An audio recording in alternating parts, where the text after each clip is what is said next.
அன்பு, அமைதி மற்றும் மனிதாபிமானம் இந்த மூன்றுக்கும் இலக்கணமாக வாழ்ந்தவர்கள்தான் நபிகள் நாயகம் ஸல்லல்லாஹு அலைஹி வஸல்லம் அவர்கள். சுமார் 1400 ஆண்டுகளுக்கு முன்பே ரசூல் ஸல்லல்லாஹு அலைஹி வஸல்லம் அவர்கள் போதித்த விஷயங்கள் இன்றும் மனித குலத்திற்கு ஒளியாக திகழ்கின்றன. இன்றைய வீடியோல ரசூல் ஸல்லல்லாஹு அலைஹி வஸல்லம் அவங்க வாழ்ந்து காட்டிய உன்னதமான போதனைகளை நாம பார்க்க போறோம். நபிகளாரின் முதல் போதனை அல்லாஹ் ஒருவனே. அத்தோடு நிறுத்தாமல் படைப்புகள் அனைத்தும் அல்லாஹ்வின் குடும்பம். அந்த படைப்புகளுக்கு யார் அன்பு காட்டுகிறாரோ அவரே அல்லாஹ்வுக்கு மிகவும் நெருக்கமானவர் என்று கூறியவர்கள்தான் நபிகள் நாயகம் ஸல்லல்லாஹு அலைஹி வஸல்லம் அவர்கள்.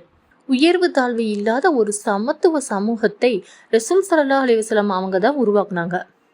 பெண்களுக்கு சொத்துரிமை மற்றும் கல்வி உரிமையை அன்றே பெற்று தந்தவர் தான் நமது நபிகள் நாயகம் ஸல்லல்லாஹு அலைஹி வஸல்லம். உங்களில் சிறந்தவர் யாரென்றால் தன் மனைவியுடன் சிறந்த முறையில் நடப்பவரே என்பதுதான் ரசூலுல்லாஹ்வுடைய வாக்கு. தாயின் பாதத்திற்கு கீழ்தான் சொர்க்கம் இருக்கிறது என்று கூறி பெண்ணின் பெருமையை உலகிற்கு உணர்த்தியவர் ரசூல் ஸல்லல்லாஹு அலைஹி வஸல்லம் அவர்கள். அண்டை வீட்டார் பசியோடு இருக்கும்போது தான் மட்டும் வயிறார உண்பவன் ஒரு உண்மையான இறை நம்பிக்கையாளன் அல்ல என்று நபிகளார் ஸல்லல்லாஹு அலைஹி வஸல்லம் அவர்கள் கூறியிருக்கிறார்கள்.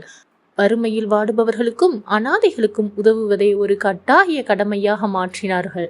தன்னை துன்புறுத்தியவர்களையும் கல்லால் எறிந்தவர்களையும் கூட அவர்கள் அறியாமல் செய்கிறார்கள், அவர்களை மன்னித்து விடு இறைவா என்று வேண்டியவர்கள் தான் நபிகள் நாயகம் ஸல்லல்லாஹு அலைஹி வஸல்லம்.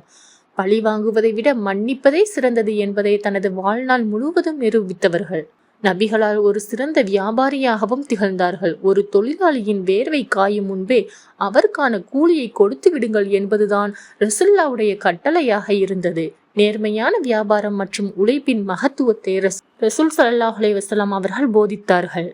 நபிகள் நாயகம் ஸல்லல்லாஹு அலைஹி வஸல்லம் அவர்களின் போதனைகள் ஏதோ ஒரு மதத்திற்கு மட்டுமானது அல்ல, அவை ஒட்டுமொத்த மனித குலத்திற்குமான நற்பண்புகள்.